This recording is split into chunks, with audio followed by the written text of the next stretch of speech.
جن کو صحیح درویش کہتے ہیں نا، صحیح درویش، مولا علی شیر خدا رضی اللہ تعالیٰ عنہ فرمایا کرتے دو ہی تو بندے ہیں جو رب کے رستے میں کسی شے کی پرواہ نہیں کرتے۔ حضور کون سے؟ فرمایا ابو ذر غفاری ہے اور دوسرے علی المرتضیٰ ہے۔ مولا علی فرمایا کرتے تھے یہ نا مسلمانوں میں سے چوتھے یا پانچویں مسلمان ہیں۔ شروع سے ایک سلیم الطبع آدمی، کچھ لوگ طبعاً بڑے نفیس ہوتے ہیں، طبعاً ہی اللہ کی طرف سے شروع سے ہی۔ ان کا جو قبیلہ تھا بنو غفار وہ راہزنی کرتا تھا، لوگوں کو لوٹ لیتا تھا۔ شروع میں یہ کام کیا، لیکن جب کچھ لوگوں کی چیخیں کانوں میں گئیں تو چھوڑ دیا، فرمایا نہیں یار طبیعت نہیں مانتی۔ اور نبی پاک کا کلمہ پڑھنے سے پہلے ہی بتوں کی پوجا چھوڑ کے رب کی عبادت شروع کر دی۔ لوگ پوچھا کرتے تھے آپ عبادت تو کرتے تھے پر منہ کدھر کرتے تھے؟ فرماتے تھے جدھر وہ کرا لیتا تھا کر لیتے تھے۔ کسی نے انہیں بتایا کہ مکے میں ایک شخص ہیں جنہوں نے اعلان نبوت کیا ہے، آپ کی طرح کی باتیں کرتے ہیں۔ انہوں نے اپنے بھائی کو بھیجا، ان کا نام انیس تھا، پتہ کر کے واپس آئے، بھائی کہنے لگے ابو ذر، ان کا نام جندب ہے، اصل میں ذر ان کے بیٹے کا نام ہے اور کنیت سے زیادہ معروف ہیں، ابو ذر غفاری کہلاتے ہیں۔ فرماتے ہیں کہ بھائی نے آ کے بتایا کہ وہ نیکی کا حکم دیتے ہیں، برے کاموں سے منع کرتے ہیں، صلہ رحمی کا پیغام دیتے ہیں، لیکن لوگ سارے مخالف ہیں۔ یہ چیز بھی بڑی کاؤنٹ ہوتی ہے، اسے نہ کاؤنٹ کیا کریں۔ لوگوں کی ترجیحات بدلتی ہیں، صبح کچھ، دوپہر کچھ، شام کچھ، اسے نہ کاؤنٹ کریں۔ انہوں نے اس بات کو کاؤنٹ کر کے بتایا کہ لوگ ان کے جو ہیں نا وہ مخالف ہیں سارے۔ تو حضرت ابو ذر غفاری کہنے لگے مجھے تسلی نہیں ہوئی، میں خود جا کے پتہ کروں گا۔ کہتے ہیں مکہ شریف آیا تو کسی ایسے آدمی سے پوچھ بیٹھا، میں تو کچھ اور سمجھا تھا، وہ کچھ اور نکلا۔ مکے والوں نے بڑا مارا۔ مکے پہنچ کے پہلی جو چیز ملی وہ مار کھانے کی تھی۔ اب میں ڈرتے کسی سے پوچھتا ہی نہ، بھوک بھی بڑی تھی، رہنے کو جگہ نہیں تھی، حرم شریف میں لیٹا رہتا تھا۔ میرے نصیب دیکھو، مجھے ایک شخص نے آ کے ہلایا، کہنے لگے اگر مناسب سمجھے تو میں آپ کو دیکھ رہا ہوں کافی دیر سے، آپ کوئی پردیسی ہیں، آپ کا اپنا مہمان نہ بنا لوں؟ تو میں نے کہا آپ کا کیا نام ہے؟ کہنے لگے میرا نام ہے علی ابن ابی طالب۔ کہتے ہیں مولا کائنات گھر لے گئے، کھانا بھی کھلایا، جگہ بھی دی، سونے کو خدمت بھی کی، لیکن چونکہ میں تو پہلے ایک سے پوچھ کے مار کھا بیٹھا تھا، میں نے پوچھا نہیں میں کدھر آیا ہوں۔ رات رہے، اگلی رات بھی رہے، لیکن میں نے بتایا نہیں میں کس کام آیا ہوں۔ حضرت ابو ذر غفاری رضی اللہ تعالیٰ عنہ کہتے ہیں خود ہی مولا علی نے پوچھا بتا سکتے ہو کیسے آئے ہو؟ میں نے کہا راز رکھ لو گے؟ فرمایا بڑا کشادہ سینہ دیا رب نے مجھے۔ تو بات تو کہنے لگے یار میں تو محمد مصطفیٰ کی زیارت کرنے آیا صلی اللہ تعالیٰ علیہ وسلم۔ یہ بے نیاز لوگوں میں سے ہیں حضرت سیدنا ابو ذر غفاری۔ میں حضور کی زیارت کے لیے، حضرت علی کہنے لگے سویرے لے چلوں گا۔ انسان بزدل نہیں ہوتا، ہر انسان بزدل نہیں ہوتا، اور بلا وجہ ٹکراؤ کی پالیسی بنا لینا یہ بھی سیانے لوگوں کا کام نہیں۔ حکمت کے تقاضوں کے مطابق چلنا یہ بھی دلیر لوگوں کا ہی کام ہوتا ہے۔ حضرت مولا علی کہنے لگے صبح لے کے چلوں گا پر حالات ٹھیک نہیں، شرارتی لوگ ہر جگہ ہوتے ہیں، اگر کوئی شرارتیوں کا ٹولہ ملا نا جو کھڑا ہوگا جاسوسی کرنے کے لیے کہ حضور کی طرف کون کون جا رہا ہے، تو میں نیچے جھکوں گا جوتے کا تسمہ ٹھیک کرنے کے لیے، لیکن آپ نے نہیں کھڑے ہونا، آپ نے چلتے رہنا ہے تاکہ کسی کو شک نہ ہو۔ کہتے اس ترتیب سے حضرت علی مجھے لے کے گئے، میں حضور کی بارگاہ میں پہنچا۔ مولا علی کہتے ہیں بڑے بڑے لوگ سوال کرتے تھے پر یہ شروع سے سلیم الطبع تھے، مجھے کہہ لینے دینا، جنہوں نے ماننا ہوتا ہے وہ لمبے سوال کرتے ہی نہیں۔ مان جو لیا تو لمبے سوالوں کی ضرورت ہی کوئی نہیں۔ کہتے ہیں لوگ بڑے بڑے سوال کرتے تھے پر ابو ذر نے 2-3 باتیں پوچھی اور آگے جا کے کہنے لگے حضور ہاتھ بڑھائے مجھے کلمہ پڑھائے۔ نبی پاک صلی اللہ علیہ وسلم نے کلمہ پڑھایا، فرمایا باہر جا کے نا ابھی ذکر کرنا کہ تم مسلمان ہو گیا، یہ ماریں گے۔ عرض کی حضور انہیں مارنے دے، میں آیا بھی مار کھانے نہیں، انہیں مارنے دے نا۔ پڑا فلک کو کبھی دل جلوں سے کام نہیں، داغ دلوی نے کہا تھا پڑا فلک کو کبھی دل جلوں سے کام نہیں، اور جلا کے راکھ نہ کر دوں تو داغ نام نہیں۔ ماری تو کھانے آئے ہیں، مارنے دے، کرنے دے، زور جتنا لگانا ہے لگانے دے۔ باہر جا کے اعلان کیا، مکے والوں نے مارا، اتنا مارا کہ بے ہوش ہو گئے۔ پھر کسی نے بتایا کہ تم نے گزرنا بھی ہے ان کے علاقے سے، بنو غفار سے، پھر ان کا پتہ بھی ہے یہ لوگ بڑے سخت ہیں، پھر چھوڑا۔ تبن بڑے جلالی تھے، زاہد مزاج تھے. فرماتے تھے کہ جو تمہاری ضرورت سے زیادہ ہے وہ سارا صدقہ کرو. کنز کے معاملے میں ان کا رویہ یہ تھا. صرف حضرت صدیق اکبر کو کچھ نہیں کہا انہوں نے، باقی حضرت عمر جیسے آدمی کو بھی کھڑا کر کے کہہ لیتے تھے یہ مال کیوں رکھا ہوا ہے خزانے میں، بانٹ دے کیوں نہیں سارا. اور جناب عثمان غنی رضی اللہ تعالیٰ عنہ کے ساتھ تو باقاعدہ کئی دفعہ اس موضوع پر گفتگو کی. وہ کہتے تھے کہ جب اللہ کہتے ہیں قرآن میں کہ مال دولت جمع نہیں کرنی، تو وہ جو لوگ تھے وہ بھی بڑی شانوں والے تھے. وہ کہتے تھے کہ اللہ نے جب زکوٰۃ فرض کی تو مال جمع ہوتا ہے تو زکوٰۃ فرض ہوتی ہے نا. جب فطرانے کا کہا تو مال ہوتا ہے تو فطرانہ آتا ہے نا. تو آپ جو کہہ رہے ہیں وہ ٹھیک ہے، پر آپ اعلیٰ بات کر رہے ہیں تقوی کی، سارا بانٹو. تو حضرت ابو ذر غفاری کہتے تھے چلو ٹھیک ہے تمہاری بھی بات مان لیتا، پر یہ بتاؤ مدینے والے کا اپنا طریقہ کیا ہے؟ کہ بھئی حضور کا طریقہ تو وہی ہے جو آپ بتا رہے ہیں. تو فرمانے لگے پھر اس رستے نہ چلیں جو رستہ مدینے والے رسول کا ہے. اور حضور سے، نبی پاک سے عشق کرتے بڑا کھل کے. یہ صحابہ صفہ میں سے تھے.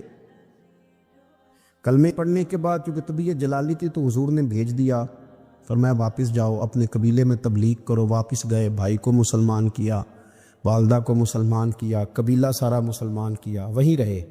ہجرت مدینہ کے بعد آئے تبوک کے موقع کے قریب، اور حضور نے صحابہ صفہ میں رکھ لیا. نوکری کرتے مدینے والے رسول، دلیر آدمی تھے، بڑا قبیلہ تھا، پر ڈیوٹی کرتے، ڈیوٹی خدمت کرتے. ایک بیٹا تھا زار اس کا نام تھا، اس کی ڈیوٹی لگائی تم نے میرے نبی پاک کے اونٹ چرانے. ڈاکو آئے تو صاحبزادہ اونٹوں کی، اونٹنیوں کی حفاظت کرتے شہید ہو گیا. اور یہ انوکھا بندہ ہے جس نے شرط لگائی تھی کہ میں نے کالی سیاہ رنگ کی عورت سے شادی کرنی. یہ انوکھا بندہ ہے. ایک بیٹی تھی، ایک بیٹا، بیٹا شہید ہو گیا. بیوی سے کہا تم نے نبی پاک کے گھر میں خدمت کرنی ہے، حضور کے گھر والوں، اور میں نبی پاک کی نوکری کروں گا. حضور کی خدمت کرتے، ہر وقت خدمت میں رہتے. اور حضور جب آتے نا، صحابہ صفہ میں یہ شامل تھے جو لوگ دین سیکھتے، حضور جب آتے تو سب سے پہلے آ کے حضرت ابو ذر غفاری کا پوچھتے، بلائیں. اور جب بات کرتے حضور تو بار بار ان کو مخاطب کر کے بات کرتے. حضرت ابو ذر غفاری رضی اللہ تعالیٰ عنہ کا نبی پاک سے اتنا پیار کہ ہماری بھی مشکل حل کر دی. ابو داؤد شریف میں موجود ہے، ایک دن کہنے لگا یا رسول اللہ صلی اللہ علیہ وسلم، اگر کوئی بندہ کسی سے پیار بڑا ہی کرے پر اس جیسے عمل نہ کر سکے، کوشش کرے کرنا. لوگ ہمیں کہتے ہیں نا جی پیار بڑا، عمل بھی تو کرو نا. بھی کرنا چاہیے، پر انسان ہے نا، غلطی بھی تو ہو ہی جاتی ہے. اب ہم عمل نہیں کر سکتے تو تم ہمیں پیار بھی نہیں کرنے دو گے؟ مہربانی کرو، پیار تو کرنے دو نا. حضرت ابو ذر غفاری نے کہا، ابو داؤد شریف میں موجود ہے، یا رسول اللہ صلی اللہ تعالی علیہ وآلہ وسلم، حضور پیار بڑا کرے پر ان جیسے عمل نہ کرے تو حکم کیا ہے؟ تو حضور نے فرمایا پیار سچا کرے، اللہ قیامت کے دن جس سے محبت کرے گا نا اس کے ساتھ ہی دونوں کو اکٹھا فرما دے گا. تو حضرت ابو ذر نے فوراً کہا حضور پھر مجھے آپ سے بھی بڑا پیار ہے، رب سے بھی بڑا پیار ہے. فرمایا فکر نہ کرنا، جنت میں اکٹھے ہی جائیں گے. اتنی محبت رسول پاک کی ذات کے ساتھ. حضور کی نوکری کرنا. ایک دن خدمت کرتے کرتے سو گئے. حضور مسجد میں آئے پتہ کرنے کہ ابو ذر آرام کر رہا ہے. یہ بھی مزہ ہوتا ہے، خیال رکھنا اپنے درویشوں کا، کیا کھایا کیا پیا، کہاں سوئے. حضور رات کو آئے، یہ سوئے ہوئے. فرماتے ہیں حضور نے میرا انگوٹھا ہلایا، میں اٹھ کے بیٹھ گیا، حضور بھی میرے پاس بیٹھ گئے. اور میں ابو ذر بڑا پیار کرتے ہو؟ سونے آپ کو پتہ ہی ہے. کہ یار تو بڑی نوکری کرتا ہے، ایک دن وہ بھی آئے گا جس دن تجھے میری مسجد اور میرے شہر سے جانا پڑے گا، پھر کیا کرو گے؟ تو عرض کی حضور کسی کی طاقت ہے مجھے آپ کے شہر سے نکالے؟ میں تلوار نکال لوں گا. نبی پاک نے فرمایا تلوار نہ نکالنا، جہاں تمہیں بھیجا جائے چپ کر کے چلے جانا. حضور کب تک؟ فرمایا جب تک اللہ تیری اور میری ملاقات نہیں کرا دیتا. یعنی وصال تک. یہ واحد شخص ہے کہ حضور کے وصال ظاہری کا وقت آ گیا تو فرمایا کوئی میرے ابو ذر کو بلاؤ. جب یہ آئے تو حضور لیٹے ہوئے تھے، یہ جھکے نبی پاک کی طرف، حضور میں حاضر ہو تو حضور نے پکڑ کے سینے کے ساتھ لگایا. میرے رسول پاک صلی اللہ علیہ وسلم کی خدمت میں ایک دفعہ عرض کرنے لگے حضور مجھے صوبے کا گورنر بنا دے. تو نبی پاک نے فرمایا ابو ذر میں عہدے پسند نہیں کرتا، تو تمہیں بھی میں کہتا ہوں عہدہ نہ لینا، تمہیں بھی کہتا ہوں عہدہ نہ لینا. فرمایا ابو ذر میں جو چیز اپنے لیے پسند کروں گا تمہیں بھی اسی کا مشورہ دوں گا. تم بندے اچھے ہو پر یہ کام تمہارے بس کا نہیں ہے. بڑے زاہد آدمی میرے رسول کریم صلی اللہ تعالی علیہ وآلہ وسلم نے ان کے بارے میں فرمایا جس طرح نبیوں میں حضرت عیسیٰ علیہ السلام ہوئے. حضرت عیسیٰ دیکھیں نا، انبیاء میں اللہ تعالیٰ نے ہر قسم کی عظمت نبیوں کو دی. جناب سلیمان علیہ السلام کا تو تخت بھی ہوا میں اڑتا تھا، جن تک تابع دار تھے. اور نبیوں میں حضرت عیسیٰ بھی ہیں جن کے پاس گھر بھی کوئی نہیں، شادی بھی کوئی نہیں کی، اینٹ سرانے رکھ کے تکیہ بناتے. ایک ان کے پاس کنگھی تھی اور ایک پیالہ تھا. دیکھیں جو بندہ نیک ہو نا، وہ بھی نیک ہیں، اللہ کے نبی ہیں. آپ اپنا تقوی مسلط نہیں کریں گے، جو وہ کر رہے ہیں وہ بھی مخلص ہو کے کر رہے ہیں. حکومتیں جو چلانی ہیں تو وہ کس نے چلانی ہے؟ اگر نیک بندے نہیں آئیں گے تو غلط لوگ آئیں گے، قوموں پہ ظلم کریں، وہ بھی اپنی جگہ ٹھیک ہے. لیکن یہ جو کر رہے ہیں یہ بات بھی اپنی جگہ بالکل ٹھیک ہے. ہم پتہ کیا کرتے ہیں؟ ہم چیزوں کو مسلط کرتے ہیں، ایک دوسرے پر مسلط نہیں کرے چیزوں کو. آپ جو کر سکتے ہیں، جو رستہ آپ کو صحیح لگتا ہے اختیار کر لیں، یہی تو ہمارے دین کا حسن ہے کہ سارے رستے واضح کر کے ہمیں دکھاتا ہے. حضرت عیسیٰ علیہ السلام نے ایک دن دیکھا کہ ایک بندہ نا انگلیوں کے ساتھ اپنے بال سیدھے کر رہا ہے، تو آپ نے فرمایا یار کنگھی کے بغیر بھی کام چل سکتا ہے، کنگھی بھی خیرات کر دی. دیکھا ایک بندہ ہاتھ کا تکیہ بنا کے لیٹا ہے، تو فرمایا اینٹ بھی دے دو، کسی کے کام آ جائے.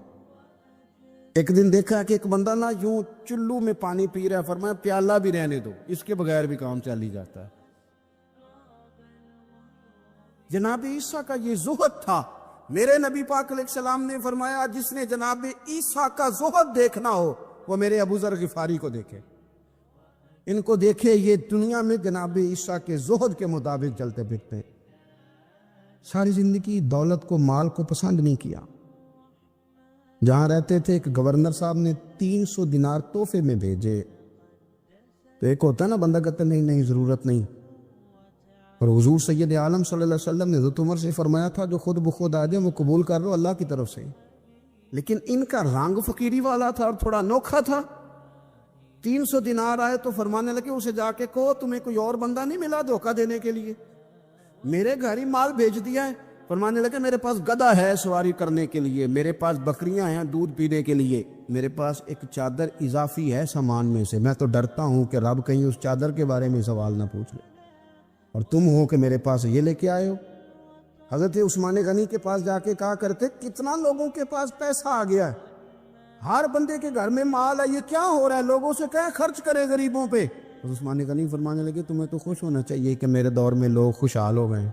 آپ فرمانے لگے نہیں، وہ والا رنگ زیادہ بہتر ہے جو مدینے والے نے اختیار فرمایا، کیونکہ کچا رنگ للاری والا چڑھدا تے لیندا رہندا عشق تیرے دا رنگ محمد، جدوں چڑھ جائے پھر نہیں لیندا. آپ کی طبیعت کے اندر دولت سے بیزاری. حضرت ابو درداء، حضرت ابو موسیٰ اشعری، حضرت ابو ہریرہ رضی اللہ تعالی عنہ، یہ سمجھ لیں ان کے کلاس فیلو تھے، ان کے ساتھ پڑھا تھا انہوں نے. حضرت ابو ذر غفاری ان پر بھی جلال کرتے. آپ یقین کریں کہ طبیعت نا ایسے کیف میں آ گئی ان کو پڑھ کے. ان کو پڑھا جب کچھ دنوں سے تو کچھ انوکھا، یہ انوکھی وضع ہے، سارے زمانے سے نرالے ہیں. یہ بندے کون سی بستی کے یار اب رہنے والے، یہ کس طرح کے لوگ ہیں، کیا سوچ ہے. حضرت ابو درداء رضی اللہ تعالیٰ عنہ کے گھر کے قریب سے گزرے تو حضرت ابو درداء مکان بنا رہے تھے. کیا جملہ کہا، تڑپ گئی روح. فرمانے لگے ابو درداء تجھ سے مجھے یہ امید نہیں تھی یار. فرمایا کیا ہوا؟ فرمانے لگے اب تیرا مکان بنانے کے لیے بھی اللہ کے بندوں کی پشتوں پر اینٹیں رکھی جائیں گی. تیرا مکان بنانے کے لیے رب کے بندوں کی پشتوں پر اینٹیں تیرے لیے. حضرت ابو درداء نے گردن جھکا لی. فرمایا یار جہاں تو ہے نا تو بالکل ہی ٹھیک کہتا ہے. کیوں؟ میرے نبی پاک صلی اللہ علیہ وسلم نے فرمایا اس زمین کے اوپر اور آسمان کے نیچے ابو ذر غفاری سے سچا بندہ کوئی نہیں، ان سے زیادہ سچا کوئی نہیں. فرمایا تو ٹھیک کہتا ہے یار، صحیح کہتا ہے.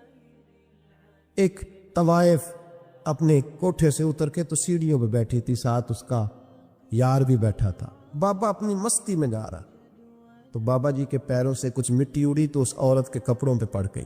پرواہ نہیں، بزرگ گزر رہے، وہ یار اس کا دوڑا ہوا آیا. ابھی بابا وہی بیٹھا تھا دوڑے آئے پیچھے سے لوگ، شور ہوا، بابے کو دبوچ کے وہاں لے گئے جہاں اس نوجوان نے تھپڑ مارا تھا۔ کہا تو اللہ کا بندہ ہے، اللہ کے بندے بد دعا تو نہیں دیتے؟ ہوا کیا؟ حضرت فضیل بن عیاض فرماتے ہیں ایک جوان تھا، مسجد میں آیا، لوگوں سے کہنے لگا روٹی کھلاؤ، کسی نے توجہ نہ کی۔ اس نے کہا میں رب رب بتانے والا ہوں، میری طرف دیکھو تو صحیح۔ کسی شخص نے خیال ہی نہ کیا۔